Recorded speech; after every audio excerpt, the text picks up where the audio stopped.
Hi, everyone. Welcome. Thanks for being here. So instead of my monthly BirdWord office hours space that I leave every month, I thought I would invite Cooper into our BirdWord to talk about best practices or good practices and tips and tools for the Christmas bird count. And we'll have time for questions at the end. So feel free to ask about broader community science initiatives at Audubon or whatever else you might be interested in talking about. Cooper Farr is the community science manager for the National Audubon Society, where she supports, promotes, and innovates Audubon's current and future community science programs, including the Christmas Bird Count, Climate Watch, and the Great Backyard Bird Count. Cooper's background is in avian ecology and applied conservation science, and she has over 9 years of experience in developing and implementing community science programs. And I am Tess Wilson, the Network Engagement Manager for Audubon Mid-Atlantic. And thank you all for coming. I'm going to hand it over to Cooper. Yeah, thanks so much. And thanks everyone for being here. I just have some slides to share. So we'll kind of talk through Christmas bird count tips and tools. And then, yeah, there should be plenty of time for questions at the end.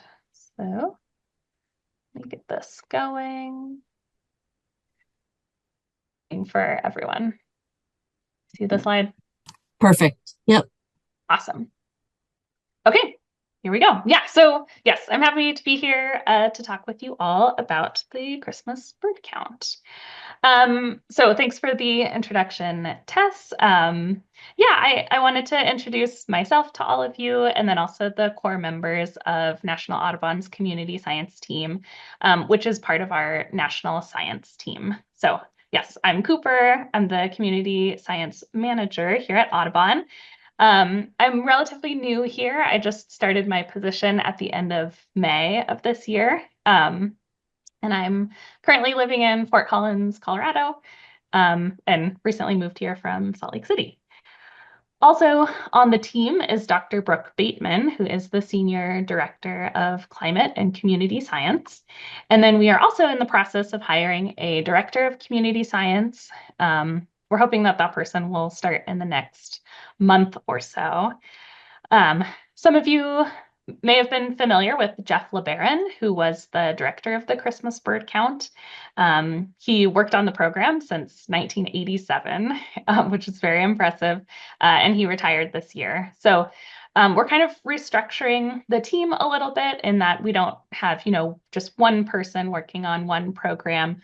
We're kind of all splitting up Jeff's duties and then working on various community science projects amongst ourselves.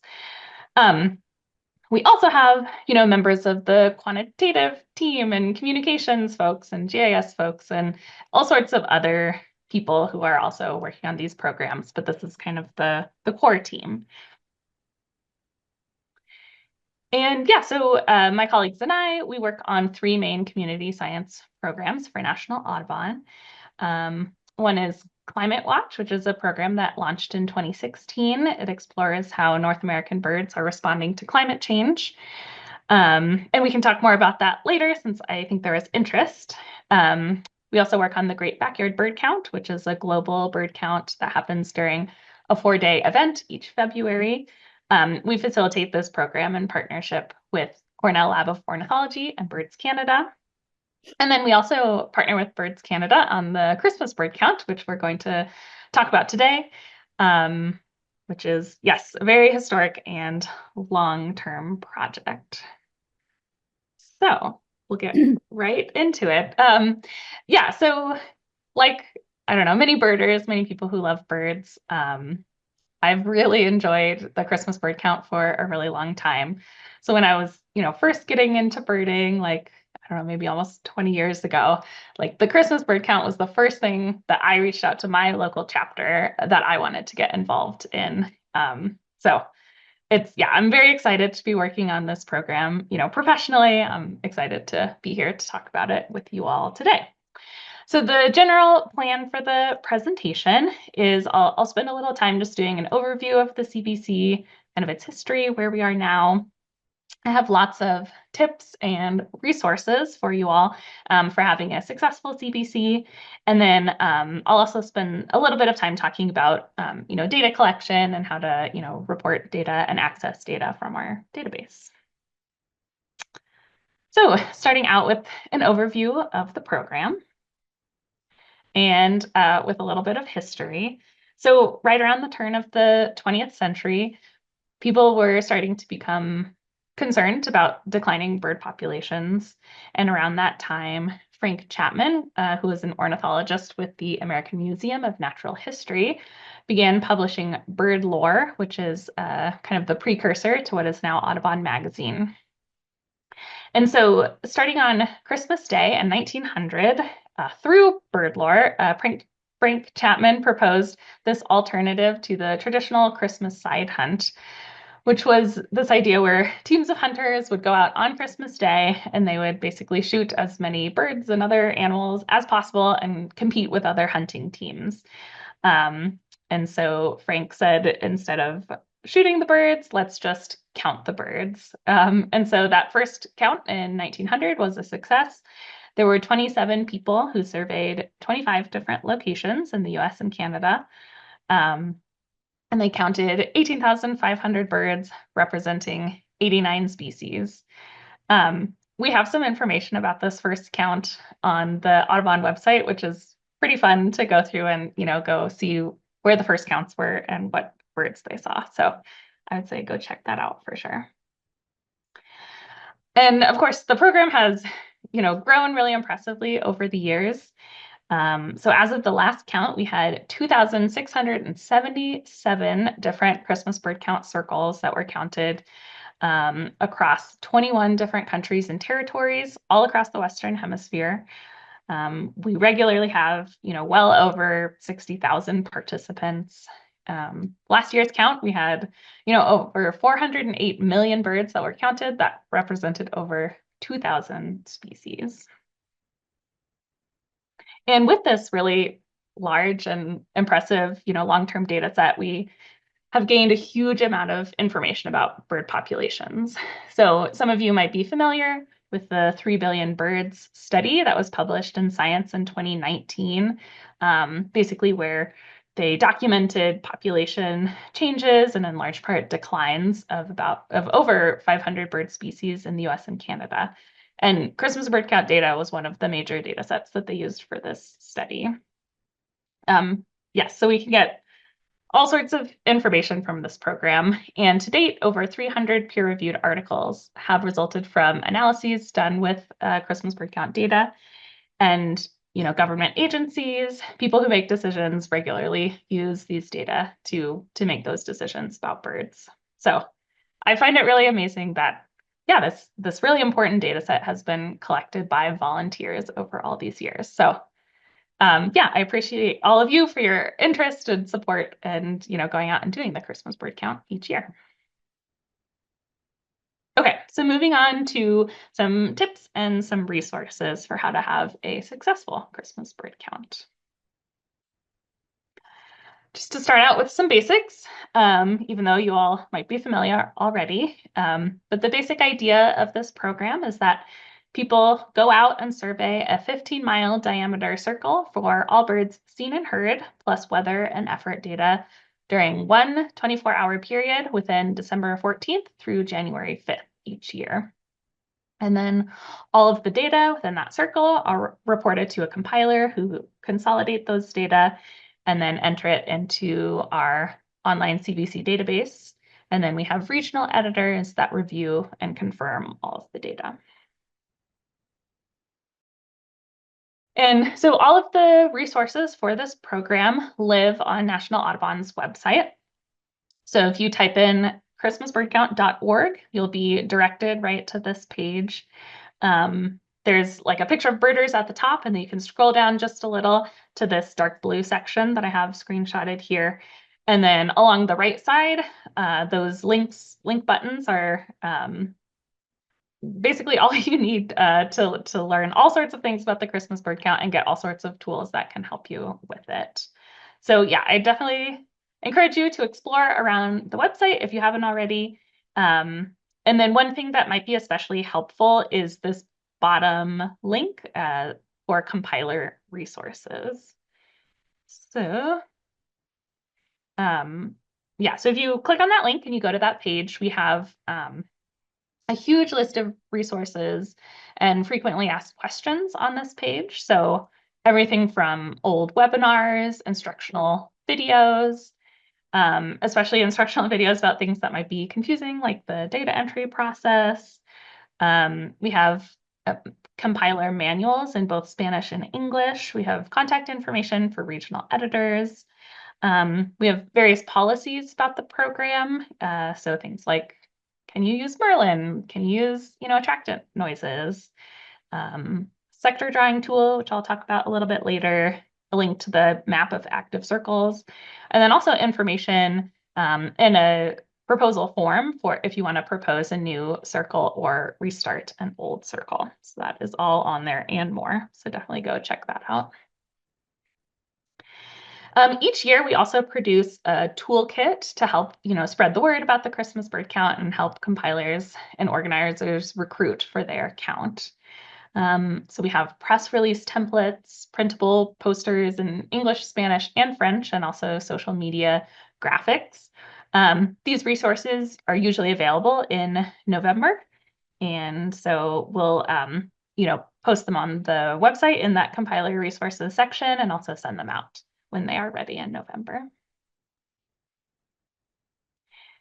And then the count this year is a really big number. It is the 125th year of this program. So we're doing a few extra things this year to kind of celebrate that milestone. So we'll have a feature article in the winter issue of Audubon magazine that'll cover, the history, the evolution, and the future of the Christmas bird count. We have a special 125th CBC sticker and button design and t-shirts as well in the works.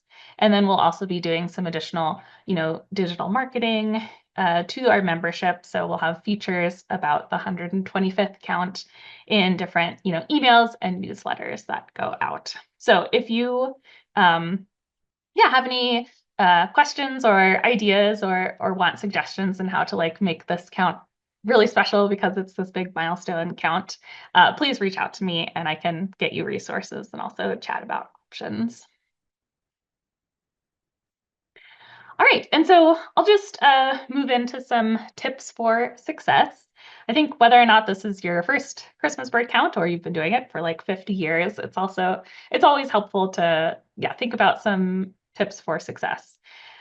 Organizing participants, getting people out, in the middle of winter. There are definitely some logistics involved. So here are just some high-level tips that I have for you for the count. Starting out for some things that you can do in the planning stages or things that happen before the count. So if possible, it's always best to keep a semi-consistent count date each year. And also try to have at least a consistent core team of participants. That way people know when to expect your count will be happening. And then you have some folks who are familiar with the area, familiar with the routes, and familiar with the birds that might be there. It's always great to recruit new participants. We always encourage that, but having some of that consistency can be really helpful from year to year. And then it's really important, you don't want people accidentally double counting, areas or birds within the circle. So it's a good idea to just make very clear designated routes and sections within your circle. We have a tool that we host on our website that can help out with that if you are interested. Our compiler sector summary tool, I have that screenshotted here on the right. You can kind of go into this circle and then draw polygons within that circle to differentiate different, zones or sections of the count.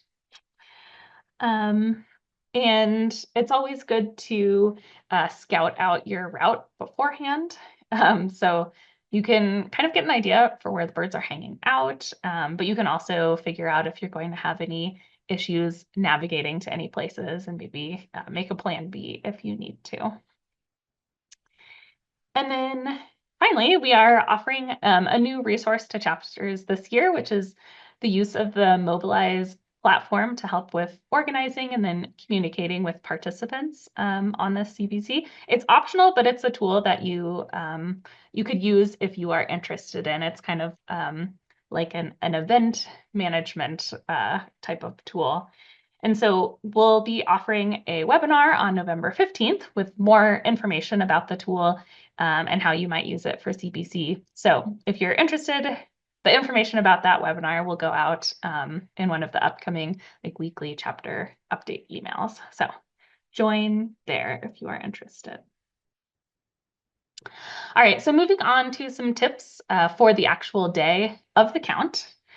Some things to keep in mind. Make sure you have a communication plan and a way to get in touch with everyone who is involved on your CBC. It's a fun time of year, and sometimes there's some intense weather that happens during the Christmas bird count. So it's good to be able to coordinate with everyone. If you do have, some inclement weather, you can delay things or change up where people are going that day. Yeah, so always know how to communicate with everyone who's going to be out in the field. And then it's really important to make sure that all of your participants document any rare birds that they find. We have a rare bird form that you can fill out. And we really do need all of those unusual finds to be properly documented and vetted in order for them to be included in our data set. So definitely make sure you're doing this if you find a really exciting bird. And then it's also, of course, just really important to make sure that everyone on the team knows how to collect all of the data that you need. So effort data can be especially tricky for folks. So I'll talk about all of the data that people will be collecting in a second. But yeah, always good to review, data collection beforehand with the leaders that are going out to different sections of the circle. And then we also have some tips for success in making your CBC inclusive and accessible. So we're always looking for ways to expand the Christmas bird count, make sure that anyone who may want the opportunity to participate is actually able and welcome to participate. So as part of this effort, we have a few resources and opportunities for you all. So I have some here. So first of all, the group Birdability has put together some really great resources on making Christmas bird counts partly accessible to birders with disabilities or other health concerns. So from that compiler resources page, we have a link to kind of all of the tools that they have come up with. But basically, the sort of easiest way to do this is to just include one or more accessible birding location in your Christmas bird count. So for when people are out counting, but then also a lot of people have, a social gathering or a compilation gathering after the count. And so if you can, make sure that location is also accessible. So things to consider for accessible birding options include, having car birding available, having spots in parking lots that are maybe overlooking waters or fields or trees or other, places where you might be able to find and count birds, feeder watching, and, checking up on accessible parks and trails that you may be including in your circle. And so to do this, there's this really great location explorer that Birdability and Audubon helped develop together, which is on the Birdability website. It's screenshotted there to the right. So it has all sorts of different birding locations and then specific accessibility information about those locations. So definitely check that out, and then include any accessibility information that you have in, event descriptions when you're trying to advertise to folks to come join your account. And then another opportunity we have that I encourage you all to explore is we have this NSF-funded IDEAL program that we're doing in partnership with North Carolina State University. The IDEAL letters stand for inclusive, diverse, equitable, accessible, and large scale. And so with this program, basically each year we invite a cohort of CBC compilers and organizers to come together and go through sort of a series of trainings. And then people developed proposals about how to make their specific CBC circle more, inclusive, diverse, equitable, accessible. And then they're reviewed by, a panel of people and program partners. And then we actually give out grants to these folks to carry out their proposal. And so there's some significant funding and some really cool things that can go on. So we're giving out grants that range from $1,000 all the way up to $5,000 for people to implement their projects related to this program. And so we're recruiting a new cohort for next year. And I think we'll start the recruitment in January. But if this is something you're interested in, I definitely encourage you to, apply to join that cohort. Okay, so I'll move into data collection. So yes, for your CBC, you'll be, collecting a few different, types of data during the count. And the first, of course, is just the bird data. So basically, we want people to note down the species and number of every single bird seen and heard between midnight and 11:59 p.m. on your count date. It's really important for people not to accidentally count birds outside of their circle. Even if you're standing within your circle, if you're looking to outside of it, those birds can't be counted. And another reminder, it's really important to document any rare birds that you find.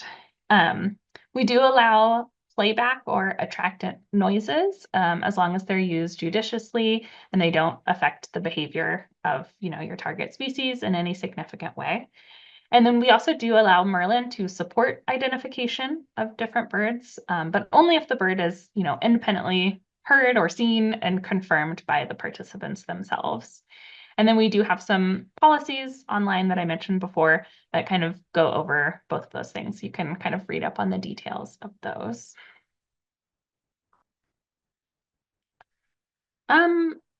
People also collect data on the weather conditions during the count period. So including minimum and maximum temperature, precipitation, cloud cover, wind direction, and velocity. We do minimum and maximum snow depth rounded to the nearest quarter inch. And then something to keep in mind is we want this snow depth to be kind of representative values or like average values. So kind of the average, minimum depth and maximum, not, like one single drift was 6 feet deep or something. And then we also want information about the water and what percentage of the water surface is frozen.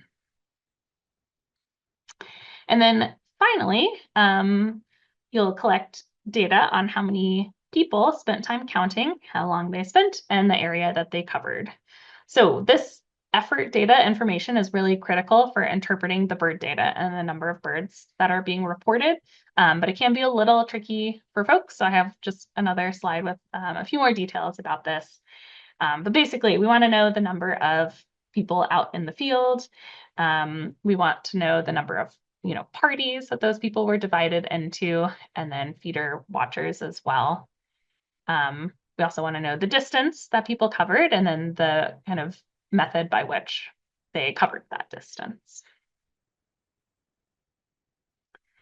Okay, so yeah, as I mentioned, like the effort can be especially confusing for people. So I know there's a lot on the slide, but I'm just gonna kind of go through some of the things that are usually good to point out so people have this in their head as they're going out and doing their counts. So yeah, on the right side, I have the online field, like form fields that the compilers will fill in about effort data on their count. And then some details on the left, and then the in green, just little examples to kind of help clarify those. So first, for at the top, when you were talking about the number of field observers, this includes feeder watching and nocturnal birding or owling. It's just the folks that were out during daylight hours.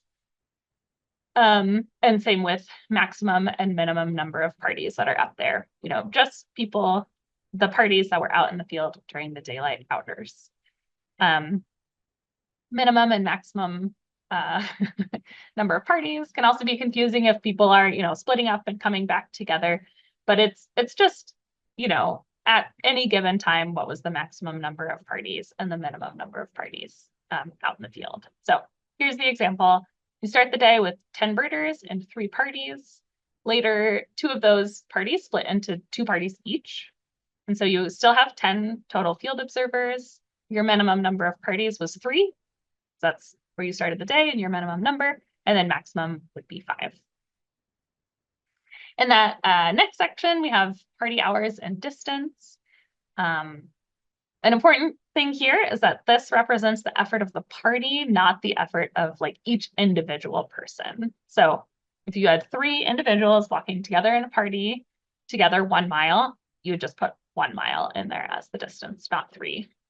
And then, if that group splits and they go off, in a different direction for 1 mile, then you would add in that separate effort for the second party.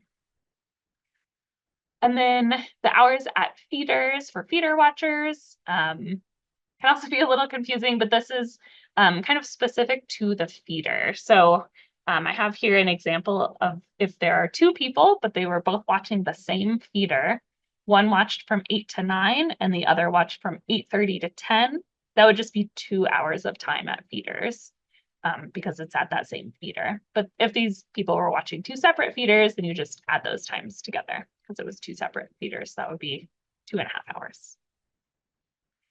Sorry to get into the weeds with this, but that is just always questions that come up. So wanted to highlight those examples.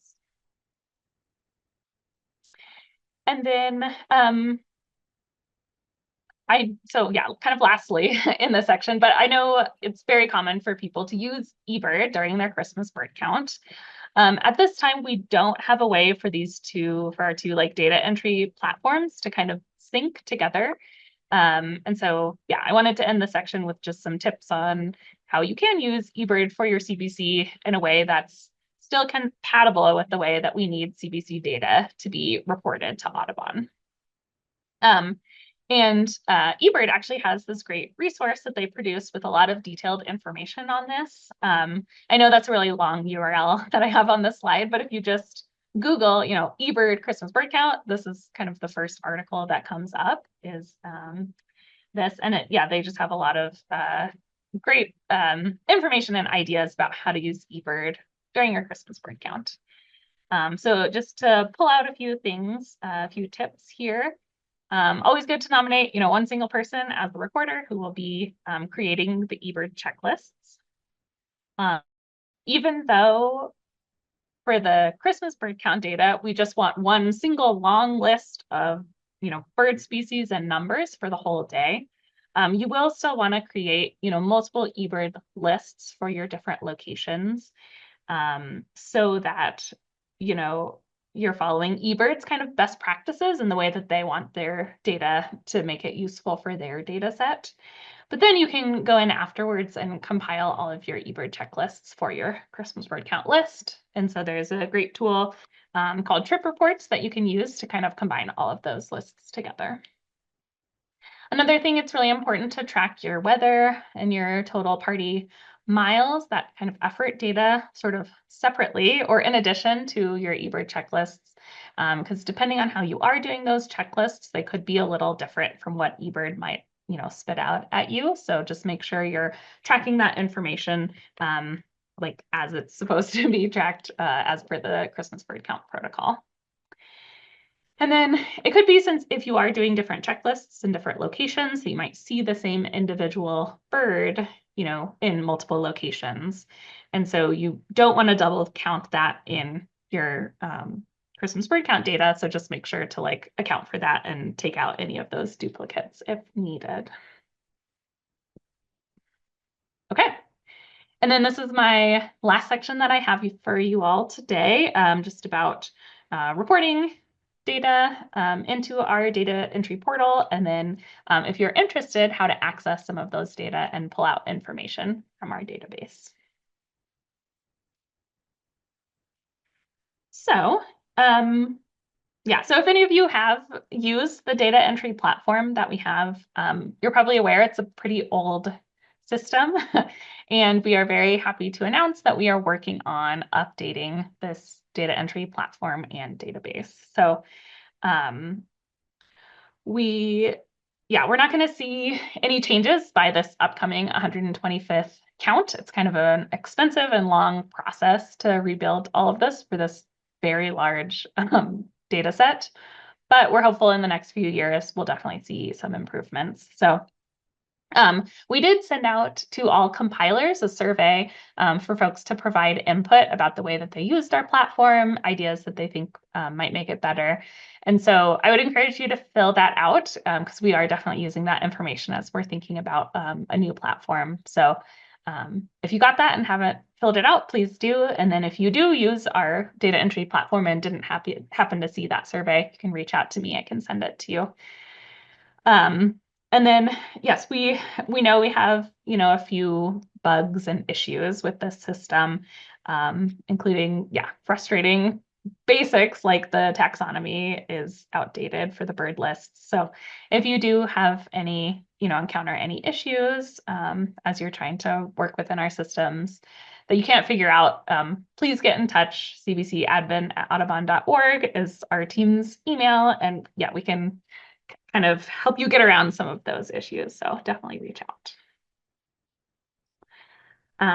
But yeah, so everything that I'll be showing you related to our data entry platform and database can all be accessed again by these buttons that are on the right-hand side of that christmasbirdcount.org website. So if you go to that enter your CBC data button, then you will be directed to our data entry portal.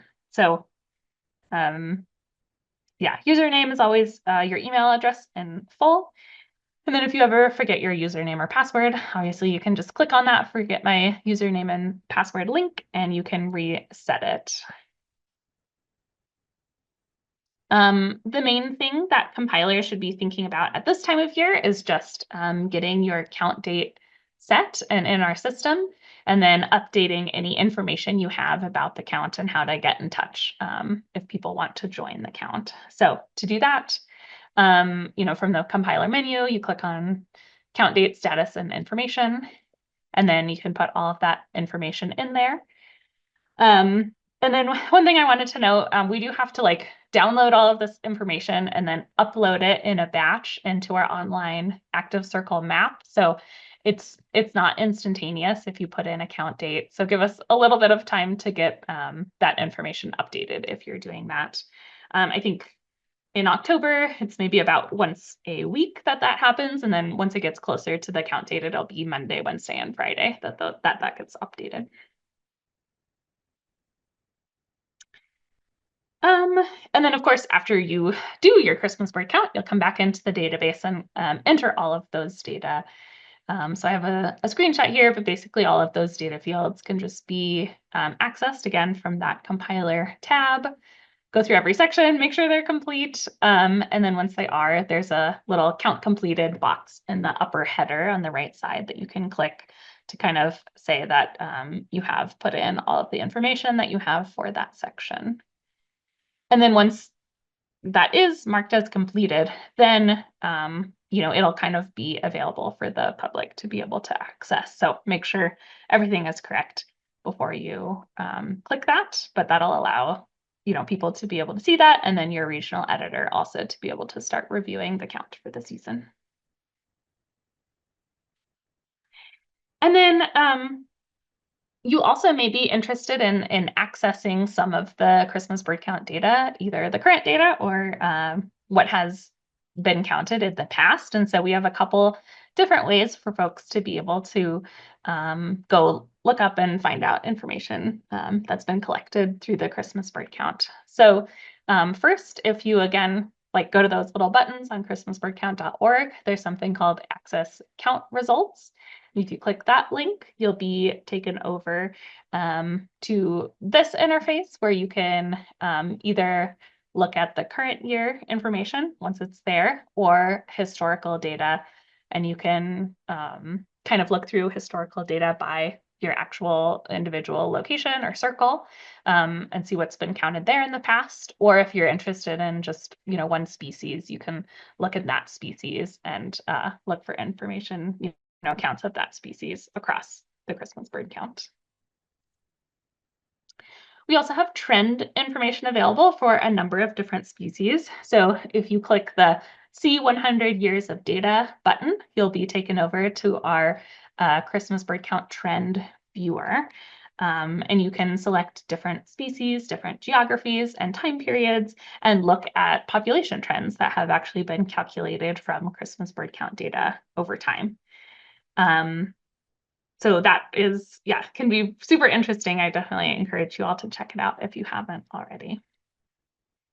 And if you're interested in just getting a bunch of raw data, you can also request it directly from us. So if you're on that trend viewer and you just scroll down below it, you'll see some Q&As, and that has a link to how to request raw data. So we have a team of folks on the GIS team who kind of filled these data requests. So they'll package up what you're interested in and then send you over the data. And then if you ever have any questions about Christmas bird count data, you can always email cbcadmin@audubon.org and we can help out with that. And so, that's all I have for now. All right. Well, thank you all so much for joining us today. And thanks again, Cooper. This was so helpful. I think, like you said at the beginning, even if this is your first one, that's a ton of great information. But I think even if you've been doing the Christmas bird count forever, there's always new stuff, and also exciting because there's new stuff happening on this 125th anniversary as well. But there's always new stuff to consider, new tools, and I think reminders about the basics are always helpful too. Thanks, Cooper. See ya. Bye.